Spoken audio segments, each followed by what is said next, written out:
Yesterday morning in our worship service, we were in Colossians 1, 28 and 29. And that's a favorite of mine. It's a philosophy of ministry for me. As I think about what it is that keeps us moving in a direction, what is it that is the main thing? And it is so important right now that we continue to define what the main thing is, because we can easily get sidetracked.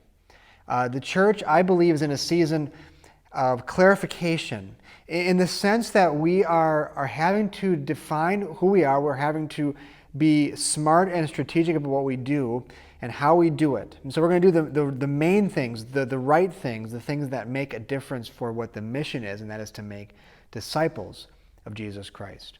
And so as we look at our pandemic return plan, I wanted to give a couple of updates with that as the backdrop. All that we are doing is to make disciples. We don't exist primarily just to get together. I mean, there's power in the gathering. There's an importance in the gathering. But the gathering is, in a sense, a way for us to be sent out into the world to do the mission that we are called to do. So a couple of things you should know just coming up in the next weeks. We've been meeting now for over 2 months back in our sanctuary. Safely, and people have been coming.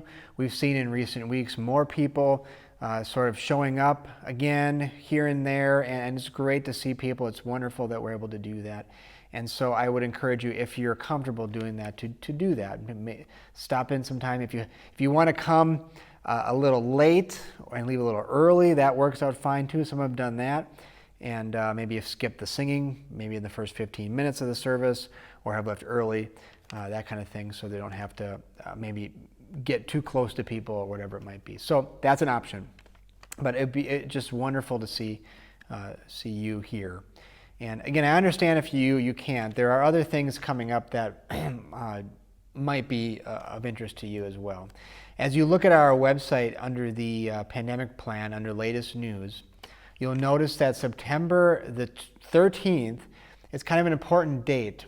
I chose that date because it's after our summer season and school has started and we're kind of getting back into the fall rhythm. So what we're going to do is that Sunday we are going to have communion for the first time since March, and we are going to be using pre-packaged communion. If you are joining us at home online, I would just encourage you to have some element available you can then use to join in together. And so we're going to do that. That'll be one way that we can enjoy the fellowship of one another in the Lord together. That same Sunday, we also will be serving treats for the first time as well. And it's going to look a little different in that we're not going to just have people grab things off the table. We're going to have people who are serving treats actually serve them, so that there's a little less cross-contamination possibilities, that kind of thing. You'll notice if you come into the building that there are hand sanitizer stations all over the place.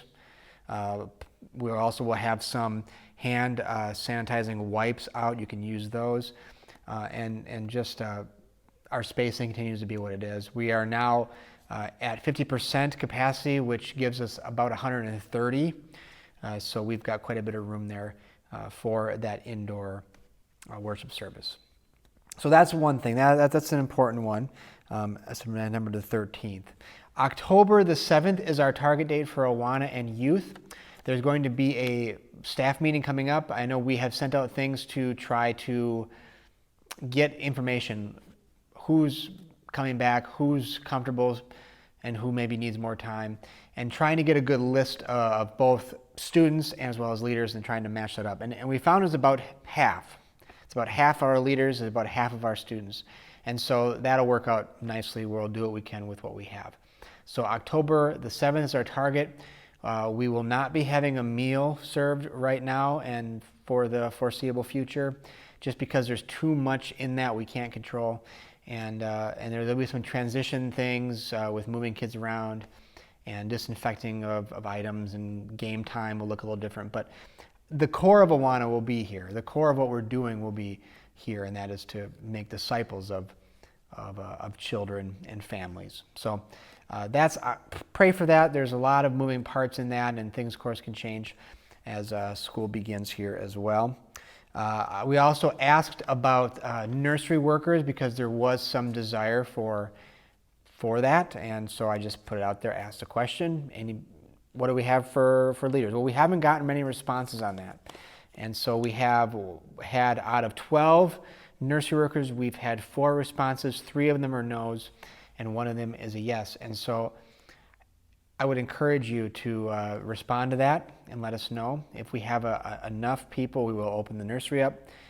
If we don't, we'll just keep it closed. For now, it's going to be closed. We don't have enough staff at the moment for that. Sunday school is another important ministry that has grown.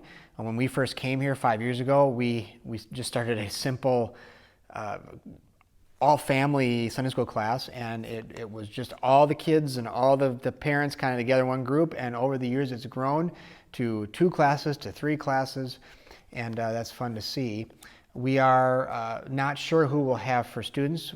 We also know that we are down a teacher, so if we are going to have Sunday school, we need to have teachers. So pray about that. Maybe God will lay that on your heart, or maybe you know somebody that would be interested in that, and we'll go from there. But we're not going to push that ahead really unless we have people in place to do it. Just there's too many things to try to figure out at the moment to do that without having the proper staffing for it. And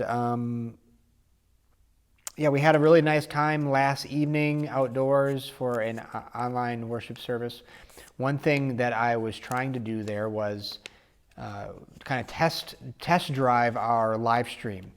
I've been playing with that. We upgraded our internet a little bit months back to try to get a little more bandwidth and to try to see if we can realistically do a live stream for Sunday morning. And that went really well. So I'm working on some of the details, some of the equipment we need, and we will be moving towards doing that here in the coming weeks, month, whatever it might take to get that going, so that we can just live stream our Sunday morning service and not have to kind of pre-record and play that game we've been playing, because I know that I can't do that long term. That wasn't the goal. And so we're working on that. So just know that's coming. And that gives us opportunities to reach out, because what has happened in churches now is that we're seeing that our audience is different because there's people watching online. So we're thinking about what we say, how we say it, what we do a little more clearly so that the message of Jesus is put out in the right way. Other things, I'd encourage you to look at our website and keep up on that, because that's changing every week. I add things, I adjust that, and we're just trying to keep things out in front of you so you know what's happening, and so there's no surprises on those things. So I appreciate all the encouragement, the support, the real spirit of unity we're enjoying here. I thank you for that, because there are a lot of different things we can kind of get into the weeds about here, but we are united in our purpose, and I believe that God is going to honor that. God is going to bless that. So let's keep going forward, church. Let's keep doing what the Lord has called us to do, and we will see some real great days ahead here as we lean into what Jesus has called us to do. All right. Take care. Have a great day, and we'll see you soon.